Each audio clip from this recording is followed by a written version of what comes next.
Single heart beat scan ఒక్క second లోనే world class 640 slice CT scan ఇప్పుడు మీ విస్టా ఇమేజింగ్ బంజారా హిల్స్ లో.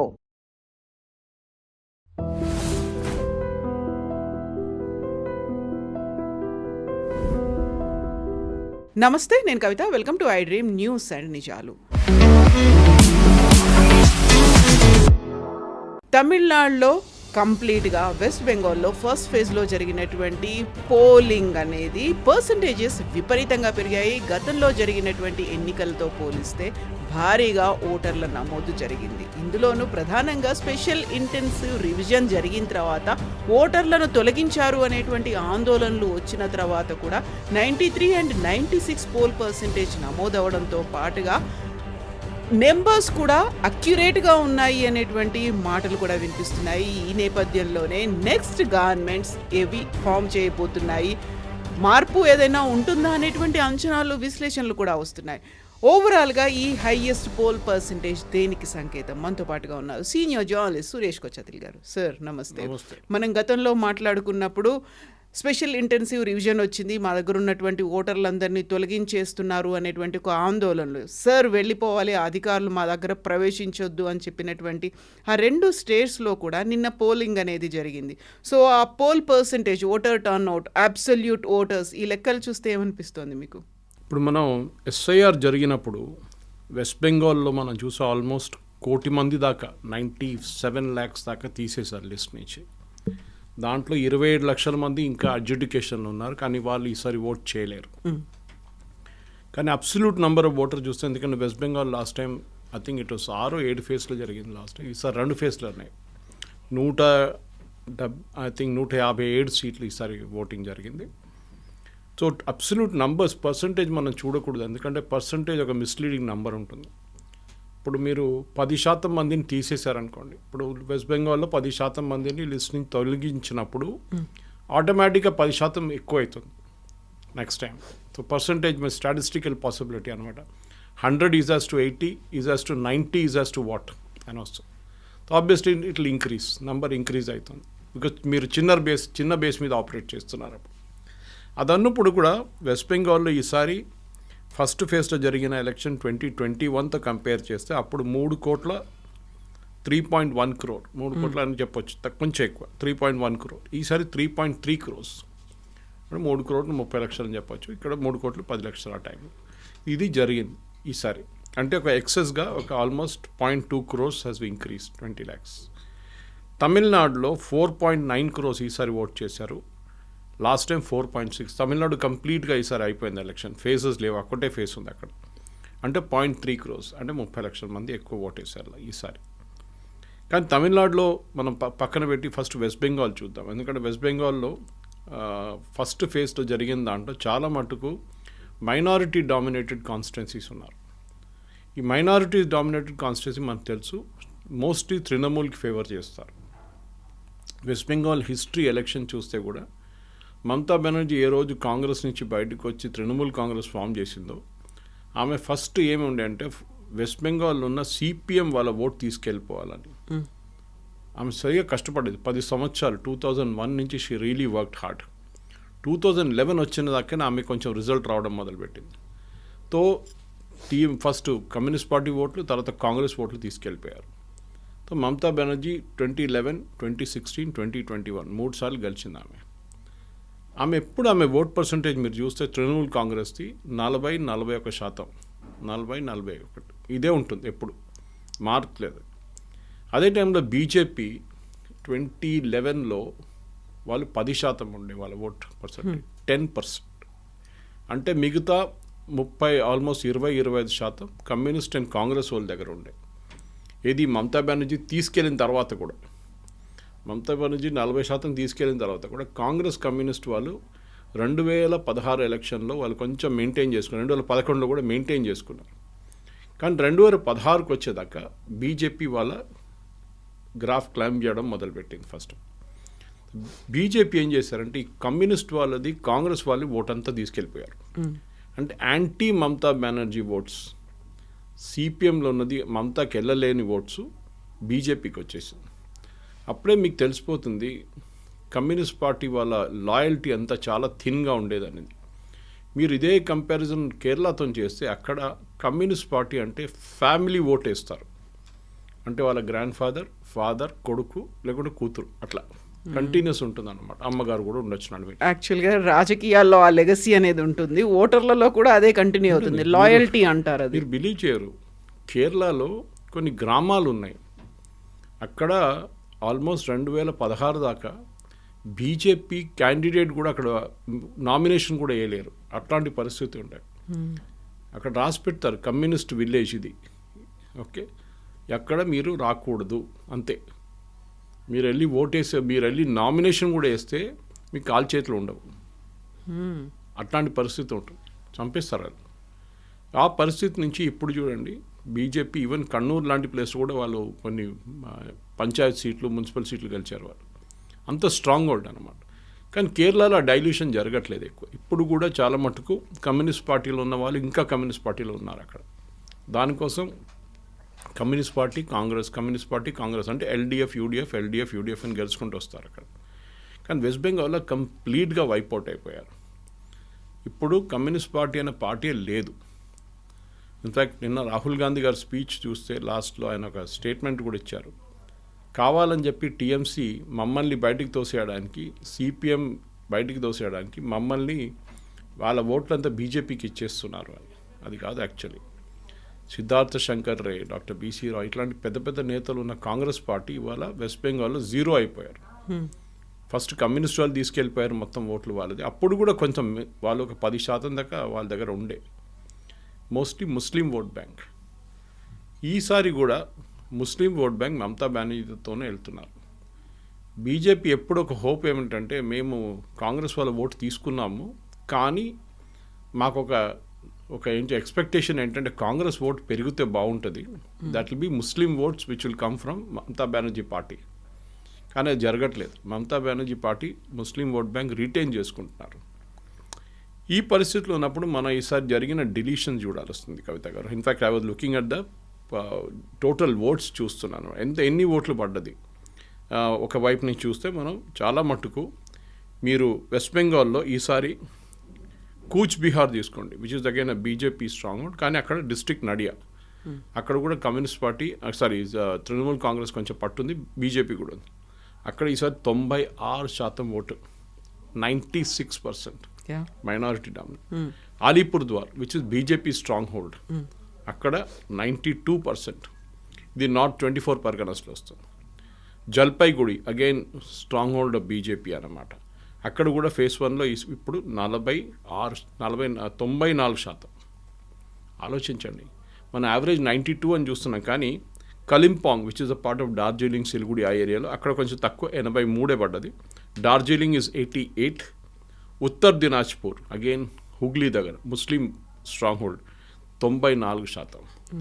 దక్షిణ్ Dinajpur again it is a very strong Muslim కొన్ని కాన్స్టిట్యున్సీలో మీరు మాల్డా ముషీదాబాద్ వస్తే 60% ముస్లిం పాపులేషన్ ఉన్నారు అక్కడ, 60% దాకా ఉన్నారు, 40 to 60%. అంటే మీరు ఒక ముస్లిం పార్టీకి రావాల్సిన ఓట్లు ఉంటే they will win out right.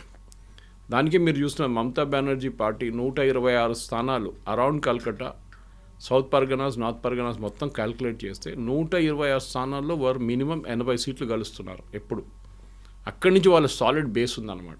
ఈ లాస్ట్ టైం 215 సీట్లు గెలిచినప్పుడు ఈ మెయిన్ బేస్ వాళ్ళకు 1/3 ఆఫ్ ద సీట్స్ ఇక్కడి నుంచి వస్తుంది వాళ్ళకి. మిగతా 2/3 చూసుకుంటే చాలు వాళ్ళు. ఇన్ఫ్యాక్ట్ మిగతా 2/3 కూడా అక్కర్లేదు, మెజారిటీకి ఇంకొక 80 సీట్లు చాలు. అది మమతా బెనర్జీ సీక్రెట్ అన్నమాట. ఇది బీజేపీ బ్రేక్ చేయలేకపోతుంది. కానీ మనం చూడాల్సిందంటే ఈసారి ఎస్ఐఆర్లో జరిగిన డిలీషన్స్ గురించి చూడాలి. ఎందుకంటే లాస్ట్ టైం మనం ఈ కాన్స్టిట్యున్సీలు అన్నీ చూస్తే టోటల్ ఓట్స్ పడ్డది ఎంత అని చూస్తే బీజేపీకి లాస్ట్ టైం 38% ఓట్లు పడ్డది, 38.15.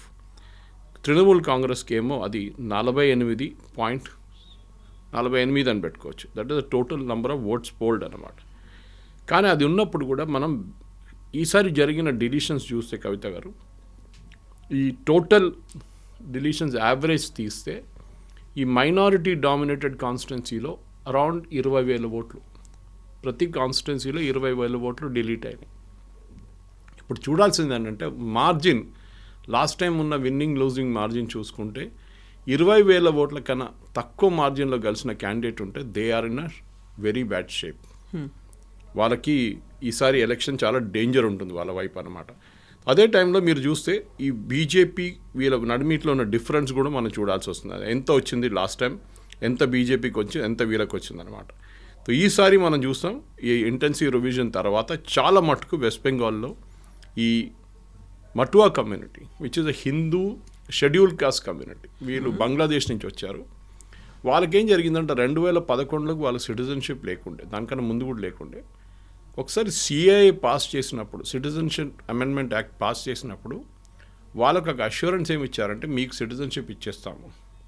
ఎందుకంటే బై డెఫినేషన్ సిటిజన్షిప్ అమెండ్మెంట్ యాక్ట్లో మైనారిటీ అంటే Jain, Buddhist, Sikh, Christian and Hindus Afghanistan, Pakistan, Bangladesh నుంచి పారిపోయి వచ్చిన వాళ్ళకి సిటిజన్షిప్ ఇస్తారు. కానీ మీకు తెలిసిన మనందరూ తెలిసిన సిఏఏ లా పాస్ చేసిన తర్వాత కూడా, చట్టమైన కూడా దాని రూల్స్ ఫ్రేమ్ చేయడానికి 5 సంవత్సరాలు తీసుకున్నారు. అది ఎందుకో తెలియదు. That was the big mistake. BJP వాళ్ళు 5 సంవత్సరాలు తీసుకున్నారు గవర్నమెంట్. ఇప్పుడు ఆ రూల్స్ ఫ్రేమ్డ్ ఉంది.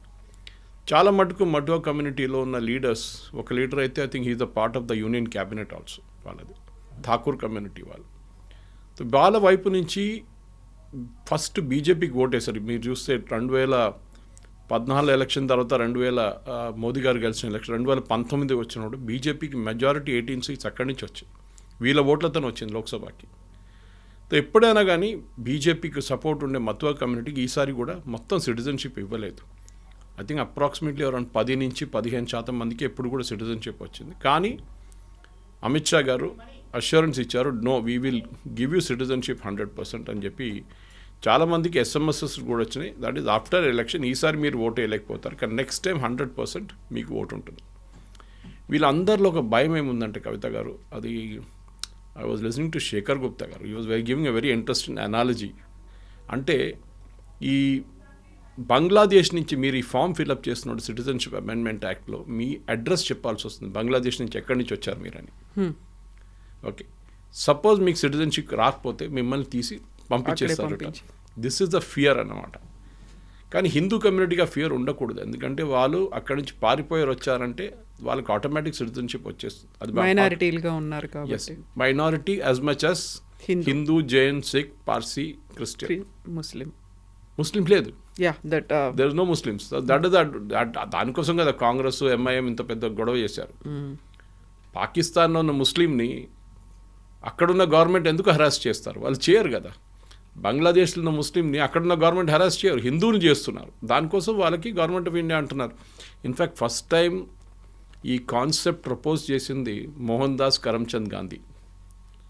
ఆయన ఇండిపెండెన్స్ టైంలో ఒక అష్యూరెన్స్ ఇచ్చారు దట్ హిందువులు ఎక్కడికి వెళ్తారు, పాకిస్తాన్లో ఉన్న హిందువులు, ఈస్ట్ పాకిస్తాన్లో ఉన్న హిందువులు, ఆఫ్ఘనిస్తాన్ హిందువులు ఎక్కడికి వెళ్తారు? వాళ్ళు మన దేశంకి వస్తారు కదా, ఇంకెక్కడ వెళ్తారు? వాళ్ళు యూరోప్కి వెళ్ళలేరు, సౌదీ అరేబియాకి వెళ్ళలేరు, వాళ్ళు అమెరికాకి వెళ్ళలేరు. వాళ్ళు రావాలంటే భారతదేశానికి రావాలి. So we should always be prepare to receive them అని చెప్పిన మనిషి మోహన్ దాస్ కరమ్చంద్ గాంధీ. కానీ దాని తర్వాత ఇప్పుడు ఈ సిఏ గొడవలోనే మతువా కమ్యూనిటీ వాళ్ళు చాలా మటుకు స్ప్లిట్ అయిపోయారు. కొంతమంది టీఎంసీకి వెళ్ళి ఓటేస్తారు లాస్ట్ టైం. కానీ ఈసారి ఏం జరుగుతుందో మనకు తెలియదు. ఇన్ఫ్యాక్ట్ చాలా మటుకు డిలీషన్ మటో కమ్యూనిటీ వైపు నుంచి కూడా జరిగింది హిందువుల్లో. So it's not just Muslim minority క్యాండిడేట్స్ని డిలీట్ చేశారు, ఈవెన్ హిందూ క్యాండిడేట్స్ కూడా డిలీట్ చేశారు. ఇప్పుడు ఈ టీఎంసీ వాళ్ళకి ప్రాబ్లం ఏంటంటే ఈ మైనారిటీ కాన్స్టిట్యున్సీలో డిలీషన్స్ తర్వాత మీరు చెప్పినట్టు 93-94% ఓటు పడ్డది. అక్కడ కూడా అందరు వచ్చి ఓటు వేస్తారా, లేకుంటే హిందువులు అక్కడ కొంచెం ఏం చెప్తారు, ఒక డివిజన్ ఆఫ్ ఓట్స్ జరిగింది. ఓకే, దట్ ఈస్ హిందువులు సపరేట్, ముస్లిమ్స్ సపరేట్ అని చెప్పి ఒక కాన్సెప్ట్ అక్కడ వచ్చేసింది. దాంతోపాటు అక్కడ కూడా ఓట్లు పడ్డదా లేదా అని ఈసారి చూసుకోవాలన్నమాట. అది ఉంటే, ఎందుకంటే ఇదంతా it requires real scientific calculation. Exactly. And on the ground Mamata Banerjee is a fighter, దాంట్లో డౌట్ లేదు. ఆమె మీరు 2001 నుంచి కూడా చూడండి, ఆమె యాటిట్యూడ్ అది ఉంటుంది. గ్రౌండ్ లెవెల్లో దిగి ఆమె ఫైట్ చేస్తుంది. కానీ ఆమె వ్యతిరేకంగా లాస్ట్ 3 టర్మ్స్ ఆమె సర్వ్ చేసింది, 15 సంవత్సరాల నుంచి పరిపాలిస్తుంది. ఆమె వ్యతిరేకత చాలా ఉంది. ఆమె ఆర్జీ కార్ కేసు కానివ్వండి, సందేశ్ ఖాళీ కానివ్వండి, ఇట్లాంటి చాలా మటుకు నెగటివ్ ఒకటి ఉంది. ఆర్జీ కార్లో medical college student medical college student వాళ్ళ అమ్మ పోటీ చేస్తున్నారు బీజేపీ టికెట్ మీద. సో అట్లాంటి law and order Mamata Banerjee వ్యతిరేకంగా చాలా పెద్ద. కానీ మమతా బెనర్జీ అక్కడ చేస్తున్న వెల్ఫేర్ స్కీమ్స్ మహిళలకి స్పెషలీ అది చాలా మటుకు పనిచేస్తుంది. అది మీరు ప్రతి స్టేట్లో చూస్తున్నారు. నితీష్ కుమార్ గారు బీహార్లో ఇంప్లిమెంట్ చేసినప్పుడు, దేవేందర్ ఫడ్నవీస్ గారు మహారాష్ట్రలో ఇంప్లిమెంట్ చేసినప్పుడు, హర్యానాలో బీజేపీ ఇంప్లిమెంట్ చేసినప్పుడు, ఇది కరెక్ట్ ఎలక్షన్ టైంకి చేశారు, పనికి వచ్చింది. మమతా బెనర్జీ అట్లా కాదు. మమతా బెనర్జీ ఒక 10 సంవత్సరాలు చేసుకుంటూ వస్తుంది. ఇది మనం ఏం చూడాలంటే ఎప్పుడు అడ్వాంటేజ్ ఏంటంటే కవిత గారు, ఒక రూలింగ్ పార్టీకి ఎప్పుడు అడ్వాంటేజ్ ఉంటుంది. వాళ్ళు వేసే డబ్బులు డైరెక్ట్ అకౌంట్లో పడుతుంది. ఇప్పుడు ఫర్ ఎగ్జాంపుల్ మమతా బెనర్జీ 1500 ఇస్తున్నారు ప్రతి మహిళకి, no matter which community. SC ST వాళ్ళకి 200 ఎక్కువ, 1700 ప్రతి నెల. కానీ బీజేపీ ఏమంటారు, మేము 3000 ఇస్తా అంటున్నారు. కానీ దాని ఇంపాక్ట్ ఉండదు, ఎందుకంటే ఆ 3000 అకౌంట్లో పడాలి కదా. వీళ్ళ 1700 1500 ప్రతి నెల పడుతుంది అకౌంట్లో. That is why Maharashtra election మీకు గుర్తుంటుంది, పోస్ట్పోన్ చేశారు. అది చాలా పెద్ద కాన్స్పిరసీ అని చెప్పి కాంగ్రెస్ వాళ్ళు గొడవ కూడా చేశారు. ఆ గ్యాప్లో ఈ స్కీమ్ ఇంట్రడ్యూస్ చేశారు దేవేందర్ ఫడ్నవీస్ గారు, షిండే కలిసి, మహిళలకి ఒక ఫిక్స్డ్ అమౌంట్ పర్ మంత్ ఇవ్వాలని చెప్పి. అది శివరాజ్ సింగ్ చౌహాన్ లడ్కీ బ్యాన్ అక్కడ ఒక స్కీమ్ మధ్యప్రదేశ్లో కూడా లాంచ్ చేశారు. సో ఇట్లాంటి స్కీమ్స్, మహిళలకు ఉన్న స్కీమ్స్ చాలా మట్టుకు పనిచేస్తుంది మమతా బెనర్జీలో. I think that the major crucial bank. ఒక ముస్లిం ఓట్ బ్యాంక్ తర్వాత మహిళల ఓట్ బ్యాంక్ మమతా బెనర్జీకి చాలా పెద్ద ఒక అడ్వాంటేజ్గా ఉంటుంది. అండ్ తమిళనాడులో కూడా 93% పోల్ పర్సంటేజ్ టర్న్అవుట్ అయింది అనుకున్నప్పుడు అక్కడ కీలకంగా ఉన్నటువంటి ఫ్యాక్టర్స్ ఏంటి? మేనిఫెస్టో లాస్ట్ మినిట్లో కూడా మేనిఫెస్టో యాడ్ చేశారు, హామీలు అనేవి ఇస్తూ వచ్చారు. And crucial factor TVK Vijay ఏం చేయబోతున్నాడు, ఎటువైపు ఉన్నారు, నిజంగా నమ్మారా లేదా అనేది. ఒక డ్రెస్ కోడ్ కూడా పెట్టుకున్నారు అనేది విపరీతంగా సోషల్ మీడియాలో వైరల్ అయింది. ఆయనకు సపోర్ట్గా ఫిల్మ్ ఇండస్ట్రీ ఉందా లేదా అనేది చూపించడానికి. తమిళనాడులో మనం చూసాం లాస్ట్ టైం 4.6 కోట్ల ఓట్లు పడితే ఈసారి 4.9 కోట్ల ఓట్లు పడతాయి. తో న్యాచురల్ ఇట్ ఈస్ హయ్యర్. తమిళనాడులో కూడా ఆల్మోస్ట్ 75 లక్షల మందిని తీసేశారు ఓటర్ రోల్స్ నుంచి. కానీ అక్కడ పెద్ద గొడవ ఏం జరగలేదు. అన్లైక్ వెస్ట్ బెంగాల్, సుప్రీంకోర్టుకి వెళ్ళడం, అక్కడ కేసులు పెట్టడం, దాని తర్వాత దాన్ని అప్పీల్ పెట్టడం, దాన్ని మళ్ళీ జడ్జిలు పంపించడం, వాళ్ళు చెక్ చేశారు, మళ్ళీ ఇప్పుడు అప్పీలేట్ ట్రిబ్యునల్ పెట్టు. తమిళనాడులో, కేరళలో ఎక్కడ ఈ ప్రాబ్లం లేకుండే. అస్సాంలో ఆఫ్కోర్స్ స్పెషల్ ఇంటెన్సివ్ రివిజన్ జరగలేదు, అస్సాంలో స్పెషల్ రివిజన్ జరిగింది. ఎందుకంటే అక్కడ ఎన్ఆర్సీ నడుస్తుంది already, national register for citizens, already సుప్రీంకోర్టు సూపర్విజన్లో. సో తమిళనాడులో ఈ తీసేసిన 70 లక్షల మంది, ఈవెన్ డిఎంకే, ఏఐడిఎంకే అందరు అగ్రీ చేస్తారు that it is genuine.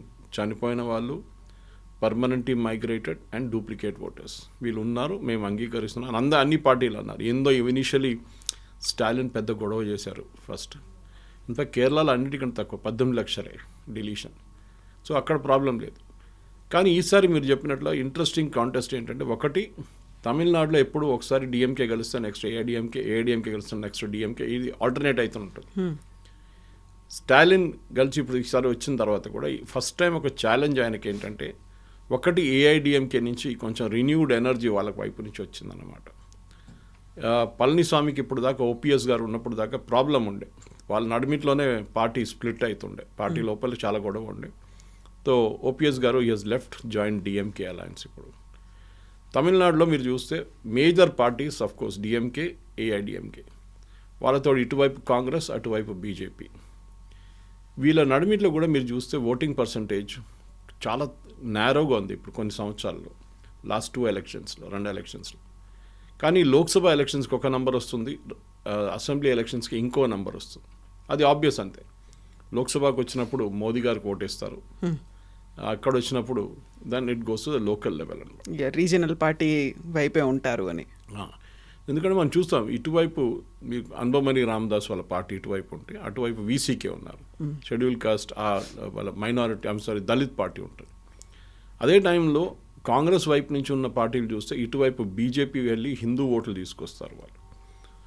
Thevar, Gounder చాలా మటుకు తమిళనాడులో క్యాస్ట్ పాలిటిక్స్ ఉంటుంది. ఓకే, ప్రతి క్యాస్ట్కి మన దగ్గర తక్కువ కాదు, తెలంగాణ, ఆంధ్రాలో కూడా. కానీ బీహార్ చూడండి, యూపీ చూడండి. అట్లనే తమిళనాడులో కూడా క్యాస్ట్ ఈక్వేషన్ చాలా స్ట్రాంగ్ అన్నమాట. దాని నడుమిట్లోనే ఒక వైట్ హార్స్ సడన్లీ, ఓ బ్లాక్ హార్స్ అని చెప్పొచ్చా, వైట్ హార్స్ అని చెప్పొచ్చా, విజయ్ వచ్చేసారు. విజయ్ది మీరు చూస్తే లాస్ట్ 3 రోజుల్లో he has been able to attract huge crowd. Exactly. కానీ తెలుగు స్పీకింగ్ పాపులేషన్ చాలా మటుకు, ఈవెన్ మీరు హిందూ కానీ మిగతా న్యూస్ పేపర్స్ చూస్తే, ఈవెన్ టైమ్స్ ఆఫ్ ఇండియాలో కూడా నార్దర్న్ తమిళనాడు బెల్ట్లో అరాంగ్ ద ఆంధ్ర బార్డర్ ఒక 15 కాన్స్టిట్యున్సీస్లో చాలా మటుకు Telugu votes will be a major factor. గత ప్రభుత్వంలో కూడా 3 నుంచి 5 మంది మంత్రులు కూడా ఉన్నారు, తెలుగు మంత్రులే ఉన్నారు అక్కడ. అది మీరు ఈవెన్ బెంగళూరు వైపు చూస్తే, కర్ణాటకలో కూడా నార్దర్న్ కర్ణాటక అంటే మీరు పెనుకొండ వైపు నుంచి వస్తున్నప్పుడు కానీ, ఇటువైపు నుంచి అనంతపూర్ ఆ సైడ్ నుంచి వస్తున్నప్పుడు, ఆ నార్దర్న్ కర్ణాటక బెల్ట్లో కూడా చాలా మటుకు it is Telugu voters difference. Anyway, ఇప్పుడున్న దాని ప్రకారం ఈ ఏఐడిఎంకేకి ఈసారి పర్సంటేజ్ ఆఫ్ ఓట్స్లో ఒక 2-3% ఇంక్రీజ్ అవుతుందని చెప్తున్నారు. దానికన్నా ఎక్కువ వస్తే మంచిది ఉంటుంది. కానీ Vijay is a major dark horse. అందరు అడుగుతున్న ఒకటే ప్రశ్న, అంటే విజయ్ ఎన్ని ఓట్లు తీసుకెళ్తాడు, ఎవరి ఓట్లు తీసుకెళ్తారు. That is also very crucial. ఎందుకంటే మీకు ఫస్ట్ టైం పోటీ చేస్తున్నప్పుడు, అది కూడా ద్రవిడియన్ బెల్ట్లో, Vijay is not traditionally Dravidian. ఆయనకి ఈ comes from the Christian community. కానీ ఆయనకి యంగ్స్టర్స్ వైపు నుంచి సపోర్ట్ ఉంది అని చెప్తున్నారు. కానీ ఆ యంగ్స్టర్స్ ఫైనలీ ఓట్ వేస్తారా లేదా అనేది పెద్ద ప్రశ్న. ఆ యంగ్స్టర్స్ ఓట్ వేసారనుకోండి, అది చాలా మటుకు పెద్ద ప్రాబ్లం రాబోతుంది డిఎంకేకి. దానికోసం మీరు చూసుంటారు, స్టాలిన్ స్పీచెస్లో విజయ్ గురించి ఒక మాట చెప్పారు ఆయన. ఈ సేయింగ్ ఈజ్ నోబడీ. ఆయన ఏం చెప్తారు, AIADMK is a slave of BJP అని చెప్తారు. ఏఐడిఎంకే మీద అటాక్ చేస్తారు. ఓకే, ఈపీఎస్ మీద పర్సనల్ అటాక్లు కూడా చేశారు చాలా మటుకు. కానీ విజయ్ గురించి ఒక మాట చెప్పట్లేదు. సో ఆబ్వియస్లీ ఆయనకి విజయ్ గురించి మాట్లాడితే మన న్యాచురల్ యంగ్ ఓటర్స్ ఉంటారు చూడండి, డిఎంకేది ఫస్ట్ టైం ఓటర్స్, వాళ్ళు షిఫ్ట్ అయిపోతారు వ్యతిరేకంగా మాట్లాడితే. So that is why he's very very careful, వాళ్ళని అటాక్ చేయకూడదు, ఈవెన్ వాళ్ళ పార్టీ వైపు నుంచి కూడా. అదే టైంలో మీరు చిన్న పార్టీలు కొంచెం అక్కడ ఇంపాక్ట్ కూడా క్రియేట్ చేస్తుంది. అన్బమ్మని రామదాస్ది పిఎంకే ఉంది. ఒరిజినల్ తమిళ్ మానిలా కాంగ్రెస్, మూపనార్ గారు సెటప్ చేసిన తమిళ్ మానిలా కాంగ్రెస్, చిదంబరం గారు కూడా ఆ పార్టీలో ఉన్నారు ఒక టైం. తర్వాత వీళ్ళందరూ తిరిగి వచ్చారు కాంగ్రెస్కి. కానీ GK Vasan has gone back, అంటే మూపనార్ వాళ్ళ కొడుకు, he's gone back to setup same TMC setup చేసుకున్నారు, మళ్ళీ రివైవ్ చేశారు దాన్ని. ఈ చిన్న పార్టీలు కూడా కొన్ని పర్సంటేజ్ ఆఫ్ ఓట్స్ తీసుకొస్తారు. అక్కడ కూడా ఐయుఎంఎల్ ఉంది, ఇండియన్ యూనియన్ ముస్లిం లీగ్, 2 ముస్లిం పార్టీస్ ఉన్నారు, 2 డిఎంకే అలయన్స్లో ఉన్నారు. తో ఇటువైపు చూస్తే, అండ్ న్యాచురల్లీ నిన్న వచ్చిన న్యూస్లో చాలా మటుకు క్లారిటీ వచ్చేసింది. అన్నామలై గారు రాజ్యసభకి వెళ్ళిపోతున్నారు. ఆంధ్ర నుంచి రాజ్యసభ బీజేపీ కోటాలో రాజ్యసభకి నామినేట్ చేస్తారని ఒక న్యూస్ వచ్చిందన్నమాట. పాసిబ్లీ నిర్మలా సీతారామన్ తర్వాత ఒక నెక్స్ట్ రాజ్యసభ క్యాండిడేట్గా రాబోతున్నారు. కానీ ఆయన ప్రెజెన్స్ చాలా మటుకు తమిళనాడులో ఫ్యాక్టర్గా ఉండిపోయింది. నేను చాలామంది మన దగ్గర తెలంగాణ నుంచి వెళ్ళిన కొన్ని బీజేపీ లీడర్స్తో మాట్లాడాను. వాళ్ళు అంటున్నారు, ఎక్కడ వెళ్ళినా కానీ అన్నామలై గురించి అంటున్నారు, బీజేపీలో ఒక లీడర్ కూడా లేరు, అట్లాంటి అన్నామలై లాంటి కరిష్మా ఉన్న లీడర్ లేరు. అది న్యాచురల్, అది ఎందుకంటే ఈపీఎస్కి భయం ఉంది, ఏదో ఒక రోజు అన్నామలై ఆయన్ని ఓవర్ షాడో చేసేస్తారని. దానికోసం చాలా క్లియర్గా బీజేపీ లీడర్స్ సార్ చెప్పారు, అన్నామలైని పార్టీ నుంచి పక్కన పెట్టండి, అప్పుడే మేము పొత్తు పెట్టుకుంటామని. మేబీ నేను అనుకుంటా అదొక తప్పు లాంగ్ టర్మ్లో చూస్తే. షార్ట్ టర్మ్లో ఎస్, బీజేపీకి బెనిఫిట్ వస్తుంది, 3-5 సీట్లు రావచ్చు బీజేపీకి, అంతే, దానికన్నా ఎక్కువ రాదు. కానీ తమిళనాడులో ఒక మార్పు వస్తుందా అంటే విజయ్ మీద ఉంటుంది. విజయ్ 12-14% ఓట్లు తీసుకెళ్తే డెఫినెట్గా they will be a change. ఒక కింగ్ మేకర్ అవుతాడా విజయ్? గెలవడు, సీట్లు రావని. ఐ డోంట్ థింక్ ఈవెన్ 3-4 సీట్లు కూడా గెలవలేరు అక్కడ. పెరంబూర్లో నిన్న ఓటింగ్ పర్సంటేజ్ చాలా బాగుందన్నారు, one of the seats that is contesting. కానీ మేబీ ఆయన గెలుస్తారు ఒక్కరు. కానీ పార్టీ వైపు నుంచి మీకు కింగ్ మేకర్ కావాలంటే మీకు మిగతా పార్టీల నుంచి, for example AIADMK DMK alliance నడిమిట్లో ఒక 15 సీట్ల గ్యాప్ ఉందనుకోండి, ఇద్దరికి మెజారిటీ రాలేదు. ఆ 15 సీట్లు విజయ్ పార్టీ టీవీకి తీసుకెళ్ళినప్పుడు then he can become a king maker. You can insist అలయన్స్లో నేనే మేజర్ పార్ట్నర్, నాకు డిప్యూటీ సీఎం ఇవ్వండి, ఏదని చెప్పొచ్చు అప్పుడు. కానీ మీకు 2-3 సీట్లు వస్తే మిమ్మల్ని ఎవరు పట్టించుకోరు. అందులో విజయ్ కూడా 2 ప్లేసుల నుంచి కంటెస్ట్ చేస్తున్నాడు కాబట్టి ఎక్కడి నుంచి గెలుస్తాడు అనేది కూడా. దట్ ఈస్ ఎప్పుడైనా తమిళనాడులో అదొక స్టైల్. మీరు కొత్త లీడర్స్ ఎప్పుడైనా వచ్చినప్పుడు they always contest from 2 places. అది ఎప్పుడు చేస్తారు వీళ్ళు. కానీ స్టాలిన్ ఒక అడ్వాంటేజ్ స్టాలిన్ ఏంటంటే మీరు చెప్పారు చూడండి ఫ్రీబీస్ గురించి. ఈ ఫ్రీబీ కల్చర్ తమిళనాడు పాలిటిక్స్లో ఒక జయలలిత టైం నుంచి ఉందన్నమాట. ఆమె మిక్సీలు, తర్వాత గ్రైండర్లు, తర్వాత టెలివిజన్ సెట్లు అన్నీ ఇచ్చుకుంటూ పోయింది ఆమె. రిఫ్రిజిరేటర్లు కూడా ఇప్పుడు వచ్చాయి. ఈసారి స్టాలిన్ వాళ్ళ పార్టీ 8,000 రూపాయల కూపన్ ఇస్తున్నారు గెలిస్తే. ఆ కూపన్ మీరు పక్కన ఉన్న షాప్కి తీసుకెళ్ళి మీరు దాన్ని ఎక్స్చేంజ్ చేసుకోవచ్చు, ఏదైనా కొనుక్కోవచ్చు. కానీ it is prone to corruption. ఎందుకంటే ఏమవుతుందంటే వీళ్ళు ఆ కూపన్ తీసుకొని ఆ షాప్ ఓనర్తోనేమో డీల్ చేసుకుంటే ఏం కొనకుండా కూడా వాళ్ళకి డబ్బులు వచ్చేస్తారు. షాప్ కీపర్ ఒక 2,000 రూపాయలు 1,500 పెట్టుకుంటారు. ఇది జరగవచ్చు, పాసిబుల్ ఉంది. కానీ తమిళనాడులో ఫ్రీబీస్ లేకుండా నడవదు, అది చాలా క్లియర్గా ఉంది. At the same time Dravidian politics అక్కడ చాలా మటుకు డామినేట్ చేస్తుంది. మీకు తెలిసింది, మనందరూ తెలిసిందే, స్టాలిన్ కూడా north Indian versus south Indian అని చెప్పి ఆ క్యాంపెయిన్ నడిపించారు. కరెక్ట్ టైంకి ఆయనకి ఉమెన్ రిజర్వేషన్ బిల్ వచ్చింది. దాంతోపాటు ఆ డీలిమిటేషన్ రాబోతుంది.